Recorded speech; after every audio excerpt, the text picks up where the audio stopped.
আসসালামু আলাইকুম সুপ্রিয় শিক্ষার্থীবৃন্দ। আজকে আমরা আলোচনা করব নবম দশম শ্রেণীর ইউনিট 11 লেসন 1 বুকস কবিতা নিয়ে।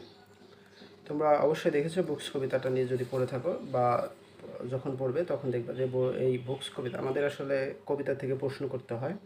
তো কবিতাটা ভালোভাবে না বুঝলে তো প্রশ্ন উত্তর দিতে পারবো না। চেষ্টা করব কবিতাটা সুন্দরভাবে বুঝতে।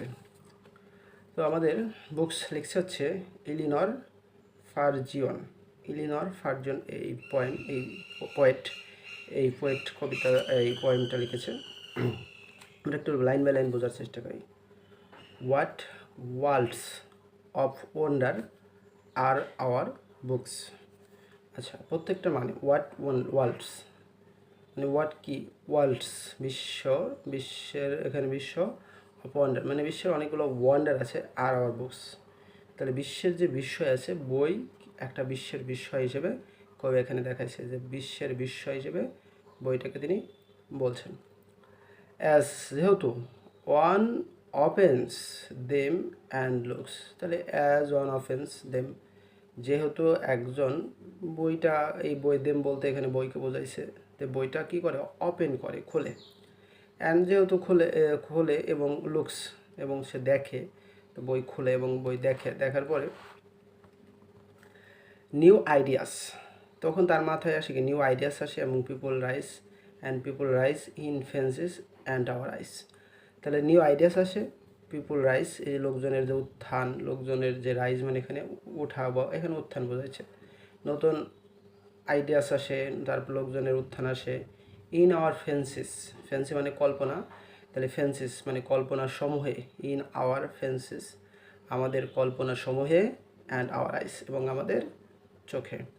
তাহলে আমরা দেখলাম যে in our fancies and in our eyes আমাদের কল্পনা এবং আমাদের আইসে।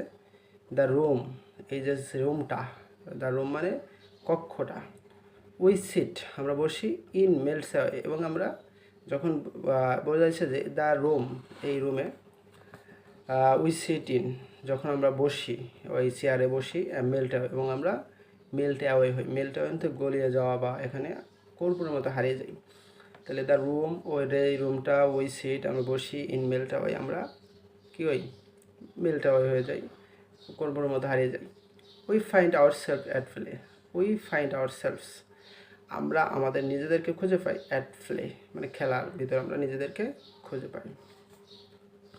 উইথ সামন কারো সাথে, হু বিফোর দ্য ল্যান্ড মানে উইথ সামান হু বিফোর দ্য ল্যান্ড, উইথ সামান কারো সাথে, হু যারা, বিফোর দ্য ল্যান্ড মানে এই যে বিফোর দ্য ল্যান্ড মানে এই ইন্ট মানে শেষে, বিফোর দ্য এন্ড এই শেষের আগে, হু মে বিকাম যারা হতে পারে আওয়ার চুজেন ফ্রেন্ড, হু মে বিকাম যারা হতে পারে আওয়ার চুজেন ফ্রেন্ড আমাদের পছন্দনীয় বন্ধু হতে পারে।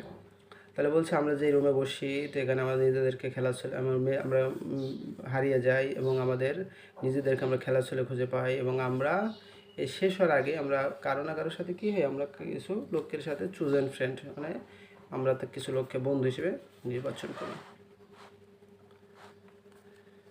অথবা উই সেল মানে যাত্রা করা পাল তোলে অ্যালং দ্য পেজ মানে আমরা মনে করি যে এই পেজ থেকে এখান থেকে শেষ পর্যন্ত পড়বো মানে এক পেজ থেকে শুরু থেকে শেষ পর্যন্ত এরকম অ্যালং দ্য পেজ বোঝাচ্ছে যে যখন আমরা এক পেজ থেকে আরেক পেজে যাই তখন বোঝাচ্ছে অ্যালং দ্য পেজ বরাবর।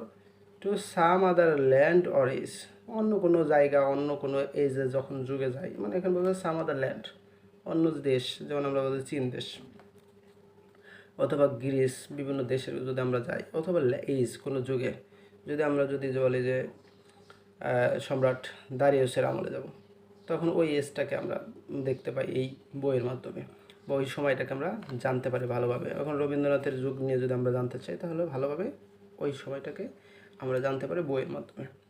অথবা আমরা যদি এখন মেসোপটেমিয়া নিয়ে জানতে চাই, ইরাক ইরানের যে সভ্যতার এটা নিয়ে জানতে চাই তখন আমরা বইয়ের মাধ্যমেই জানতে পারবো।